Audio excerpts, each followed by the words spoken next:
Cool. All right, we are here today with Matt. Matt, thank you for coming on.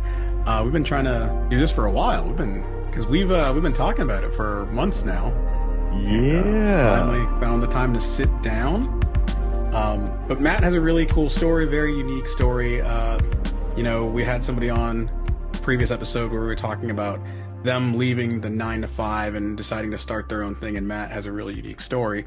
So I wanted to dig into that today with him. We talked about it on a phone call a little bit the other day, but I just want to dig in. So just tell me a little bit about, let's start with what you do and kind of where you're at right now in life with that.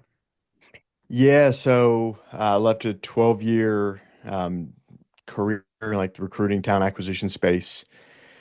This is about maybe a year and a half ago to start a new a coaching business then. So anytime you say like coaching or you get put in like what box are you, right? Like you're a life coach or you're a spiritual coach, you're trying to be some sort of guru or something like that. And so I keep it pretty broad in terms of coaching because every one of my clients I work with is different. But man, I just have a real passion for helping people expand and grow and bring their real, most authentic self into the world. And I think we all win when that happens. And then 3 years ago, I had a huge pivot in my life. So that's what led to that. So it's called vertical life coaching. And man, I feel like I'm just scratching the surface on what I'm learning with all Yeah. of that. So I'm sure we'll go far deeper into that. Yeah. So what for you was the catalyst, right? Because you'd been in your career for a while. It's something you did, it's something you loved. But what was kind of the catalyst that made you make the jump, make the leap into what you're doing now? Yeah, I mean, there's a really long version, there's a somewhat long version, there's a short version. I'll give you the shorter version here, and then we can go as deep as we want to go. Man, I got to age of 37. I'd gone through a divorce. I'd gone through a broken engagement. I was an absolute wreck in my personal life. I was doing all right with my career, kind of moving up the title ladder and everything as we do in corporate, that kind of thing.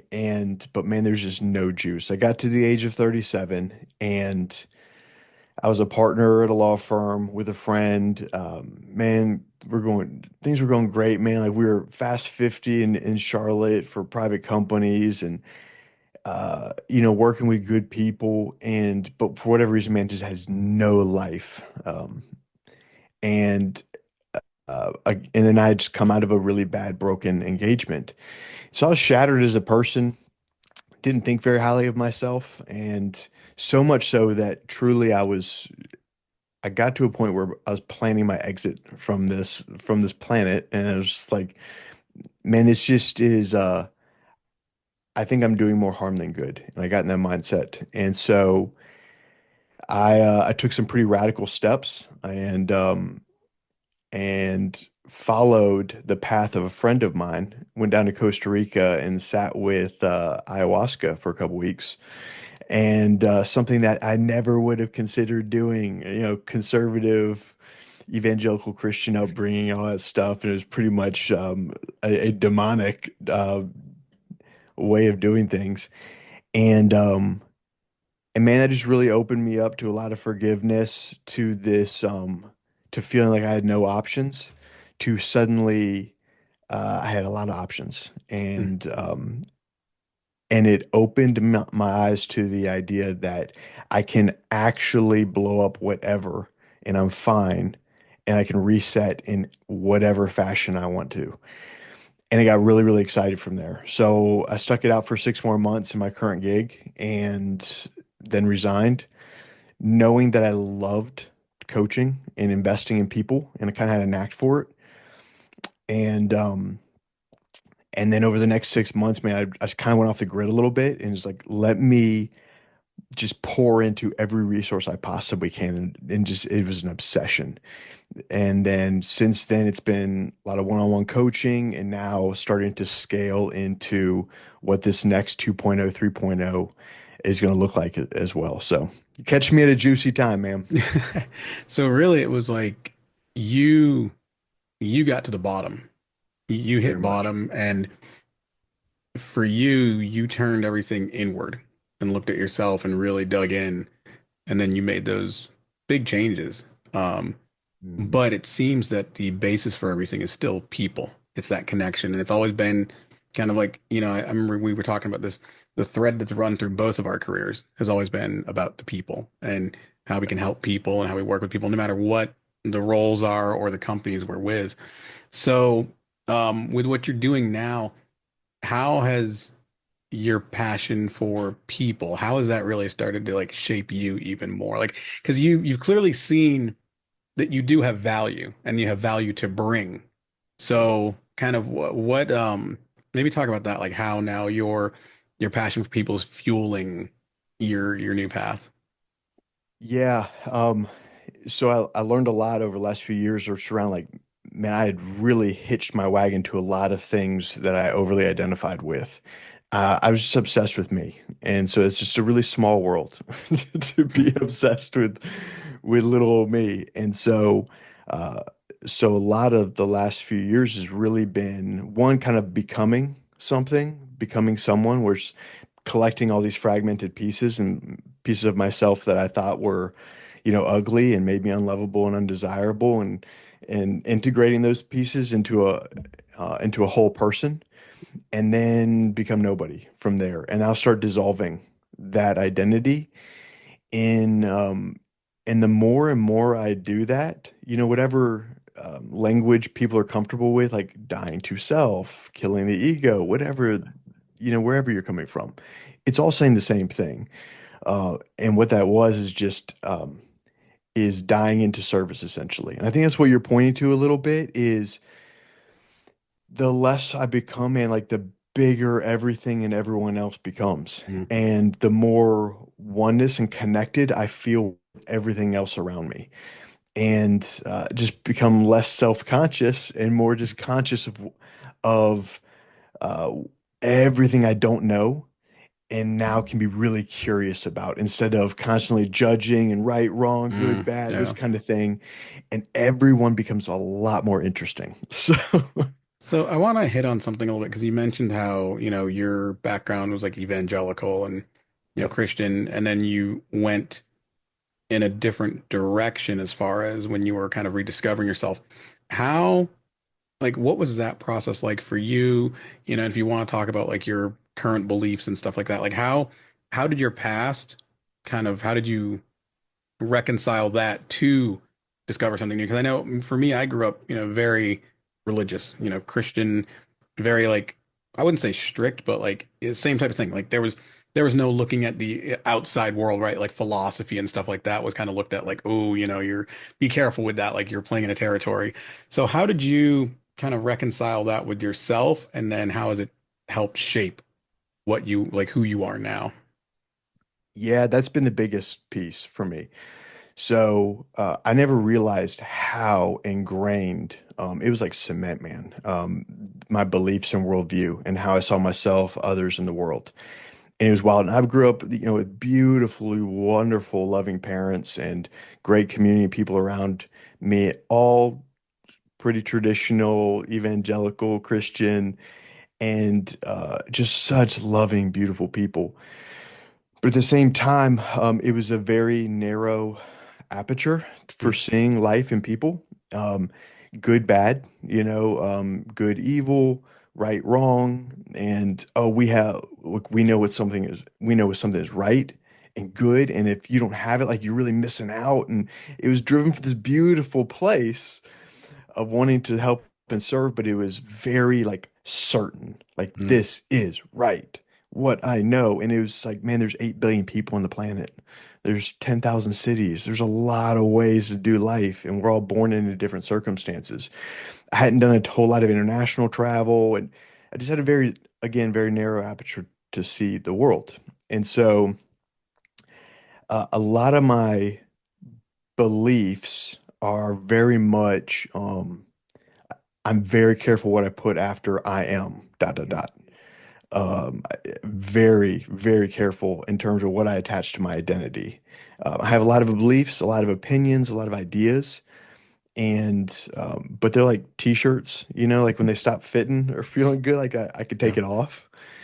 And if somebody has a different opinion, belief, idea, a lot more eager to hear it now because I'm not threatened. So, Yeah. because it doesn't mean anything to me, I could change my mind. And that is the biggest vehicle for my pretty massive transformation as a person over the last 3 years. Because if anybody would have said something different, like, hey, I believe this, and it challenged that, around like heaven or hell or right or wrong, all these different things, something would happen in my body and be like, like there's something that was like in danger. And like I needed to defend it. And it was like, the great C.S. Lewis quote is like, truth's like a lion. Just let it out, it'll defend itself. It Yeah. doesn't need defending, right? And if it can be destroyed, it should be destroyed. And truth cannot be destroyed. And so if it's true, then let it fend for itself. Let it do its thing. It doesn't need Matt to do Yeah. that. And but I want to know what's true. I want to know what's good and helpful in those things. And so with that, I'm even careful, man, with like saying like I am a Christian and these Hmm. types of things because it's like I love Jesus, man. Like I love Jesus and I love people. But like words, the meaning of words migrate a lot in Yep. today's society and culture. And so when I say X, like when we label someone, we limit them. And as soon as I say I am a Christian, then in someone else's mind, they're going to think something of me and put me in a box and everything. Hmm. And man, you, I, and every other person on this planet is way too complicated and layered to be put in a simple box to save calories in our simple minds. Yeah. And so it takes years to truly like really get to know someone. And still then, well, we got a lot of work to do, Yeah. right? And we're always changing. So with that, I've expanded a ton just um to to bring it to a close here. I've expanded a ton in terms of what I have um become exposed to. Ton of spiritual teachers and so Hmm. many different religions, different spirituality places and everything. A lot of things that would just scare the crap out of people. That they would think, "Oh man, you're a heretic and this and that and everything." It's like, what is the danger? Yeah. Like, truly, what is the danger?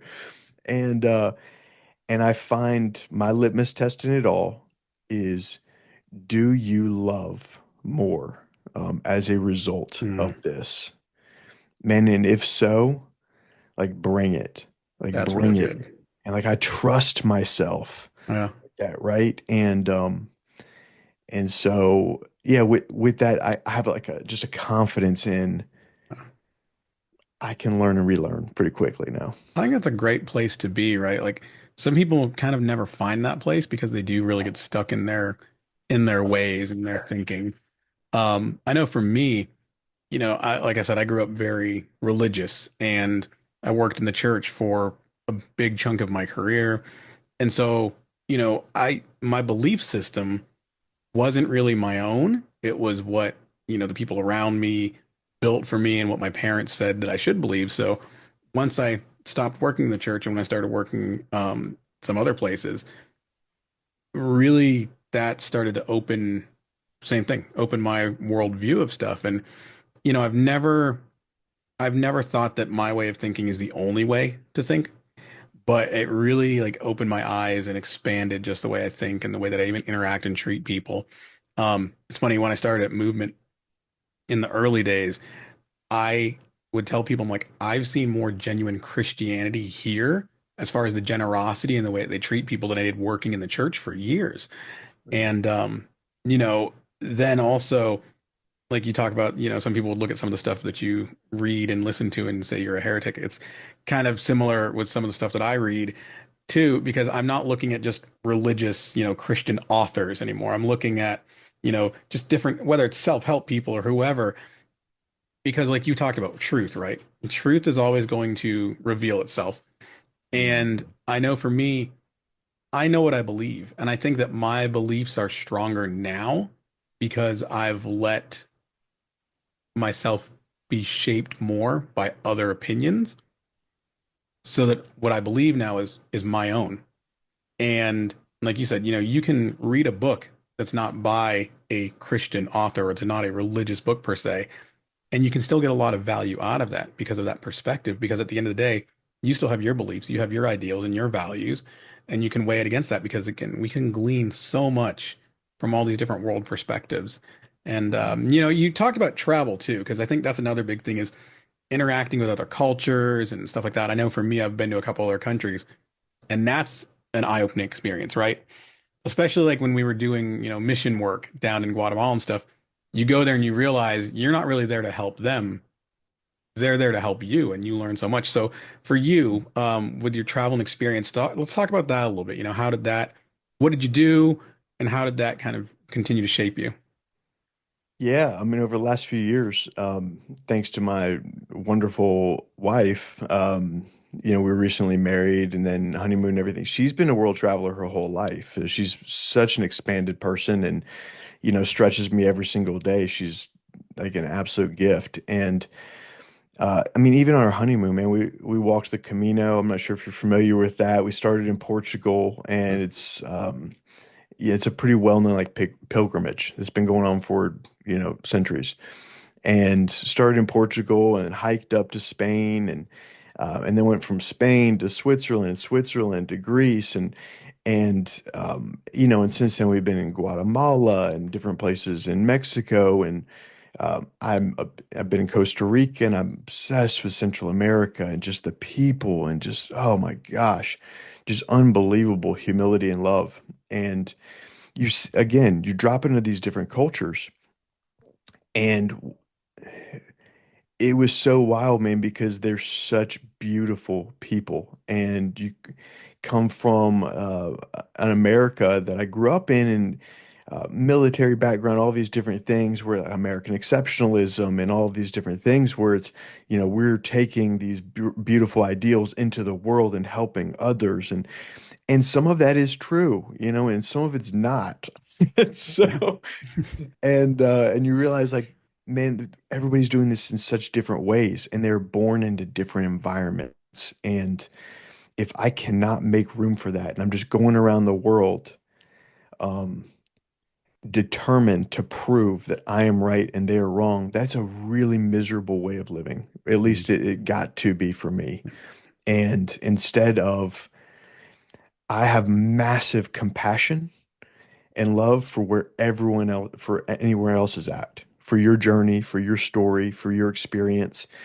And any man that I work with in coaching and everything like that, it's like, man, like my job is not to prove you wrong in any way. It is to be a mirror, to dissolve myself, and for you to see your like your essence, Mhm. like whatever that self is. Like let's get rid of these masks and all this mess. Yep. And it's just such an expander to go to another country. I can't speak your language.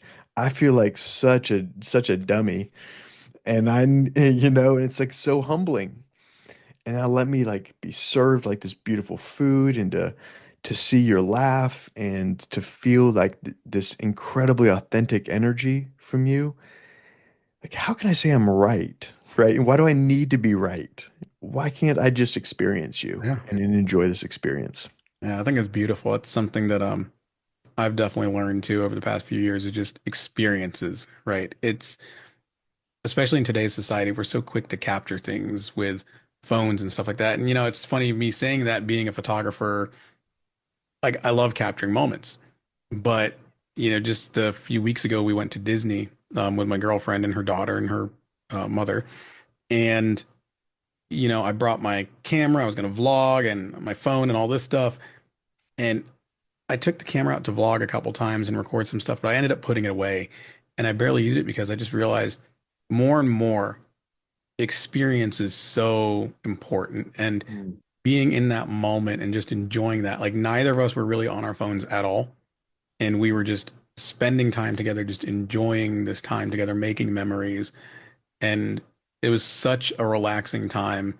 And we want to go back already, right? Like we want to do it again because it was such a fulfilling time for us as family, just spending that time together. So I think that's a big lesson that we can learn, right? Is just experience. Just go out there, go to a country where you don't speak the language and don't go in with your own mindset, but just go in and just listen, watch Mm, and learn. And that's something I want to do more is more international travel. man, I hear Um, that. I love that, man. Yeah. so let's dig in now to your entrepreneur side.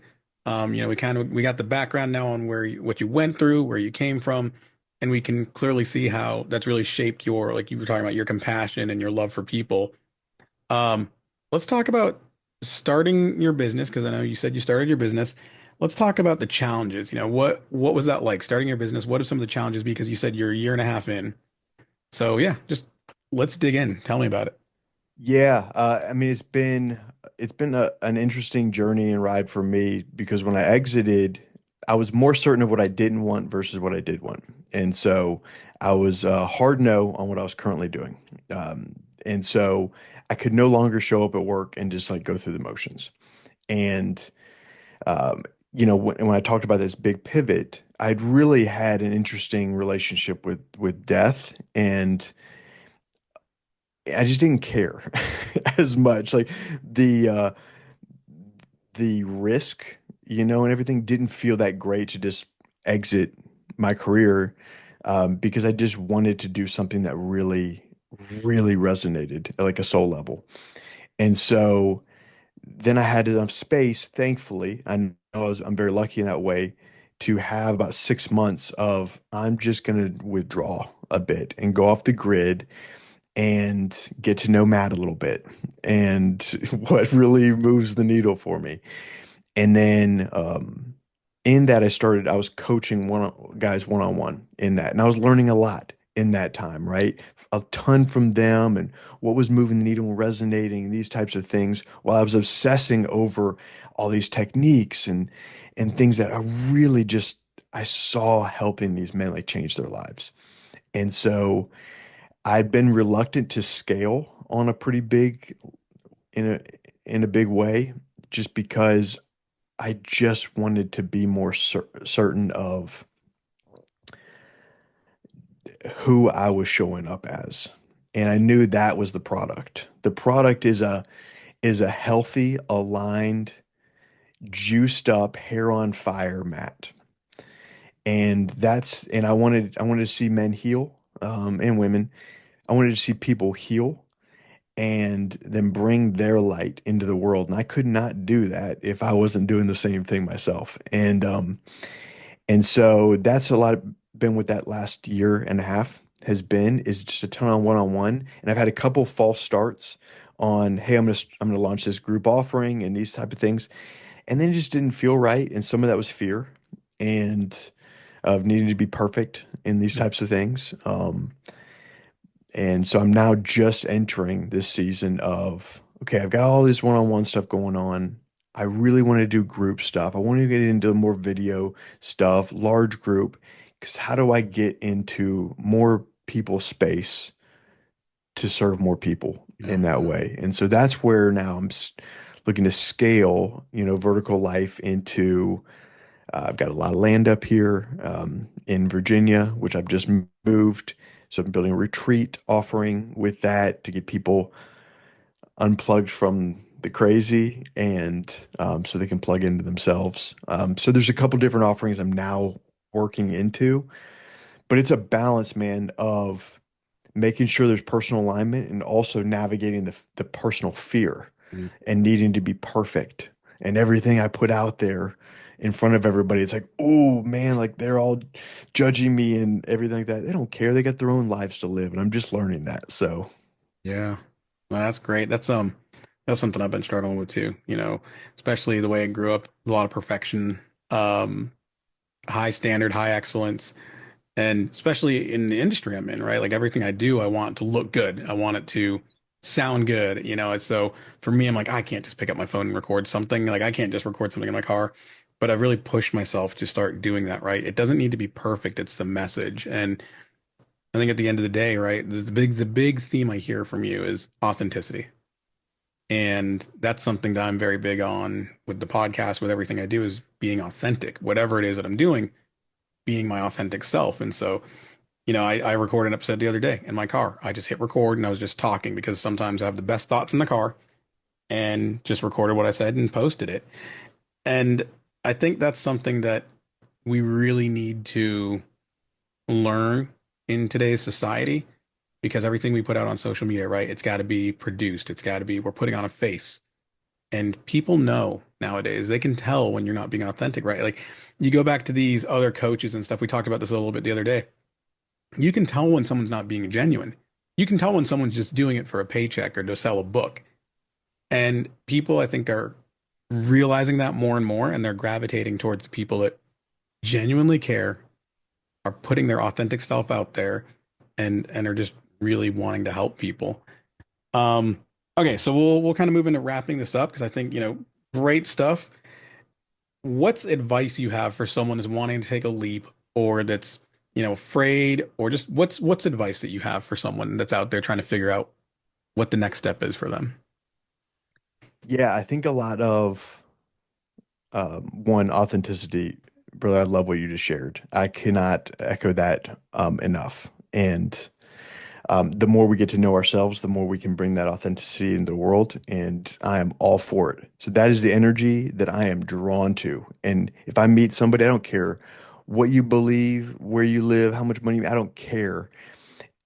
If I can sense that you are an authentic, genuine human being, I am drawn to you like a moth to a flame. It's awesome.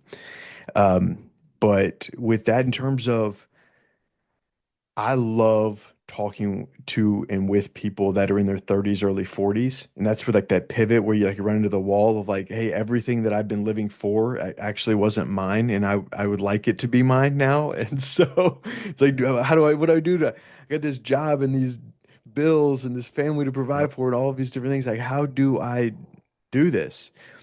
And I'm obsessed with the reinvention of the person. What Carl Jung talked about, and the quote I love is like, life begins at 40, everything before that's research. And I know what he was saying. Like, it's the perfect time in your 30s and early 40s to reset, to reinvent yourself. You've got all the raw materials. And then it's whatever story you take from there, whatever meaning you apply. So is it, oh, I wasted all my life and now it's too late? Cool, that's a story. You can run with that. And it's true because you believe it. Or I have all of this experience now. And now, because we're creators, that's our nature as human beings, we create through alchemy.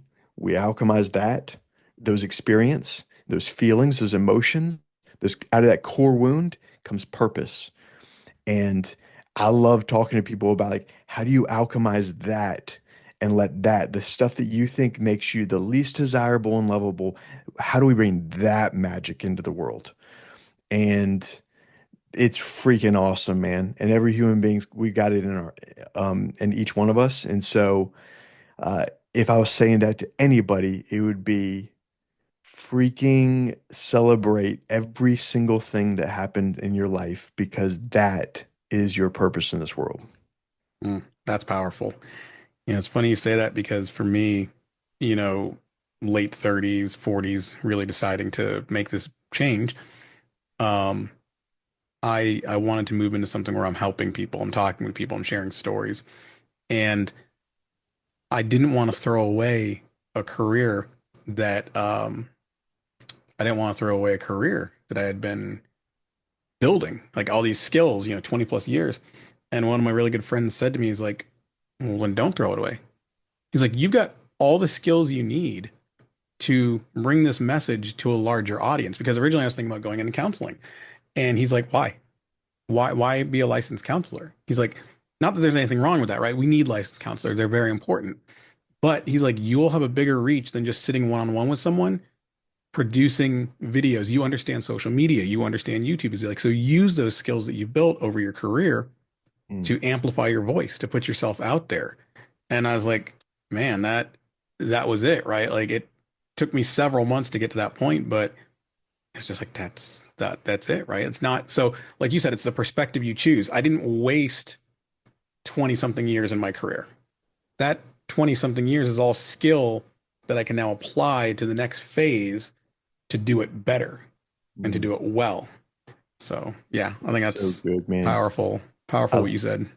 I love what you said too around everyone thinks when you're making a pivot or a change that you need to like tear it down.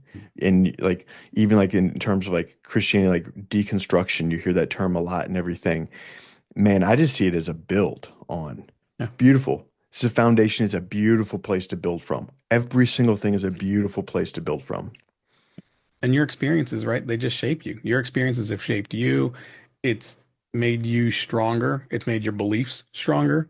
But then it also just continues to grow that authenticity because I think when we've experienced life, we can then share that with others. And then we're coming from a place of not just, oh, I think this is like, no, I've experienced this. Like, let me share with you. Like, right, going through my divorce, I've been able to share with people the pain that I went through. And so I can not just, you know, I can really relate to what they're going through. So, I think we meet people in life. And like you said, I love what you said is about if I'm going to ask people to do this or expect things of them, I'm going to do it myself, right? It's a whole lead by example.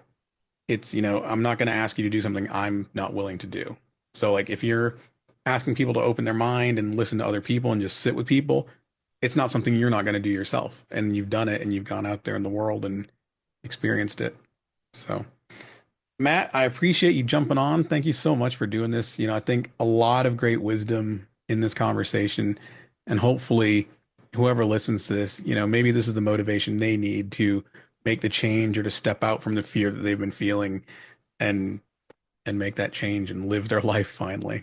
I think that's the thing for me. I know we'll close on this because we got a couple minutes left, but I know for me, I feel like I'm finally living my life now. What about you? Like how? What? Yeah, obviously you are. It sounds like it, but Dude, hair on fire. I am in love with for the first time. I am in the experience of being in love. And it's for the first time in my life. And not that anything else was wasted. I was doing it wrong before, but I was figuring it out. And you got to do that. You got to live life to figure it out. I freaking love every person and everything in the world right now.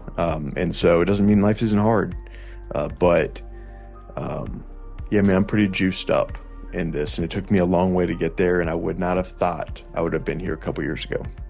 you can see it. You can see the energy in you. So it's awesome. Thank you, brother. Thank you again for doing this. Appreciate you. Absolutely, man. This has been awesome. You the man. Thank you for tuning into this episode of Insights into a Soul. If you enjoy this podcast, please share it with a friend and leave us a comment on the podcast page. If you want to connect with us, you can find us on Instagram at insightsintoasoul_official or send us an email, insightsintoasoul@gmail.com.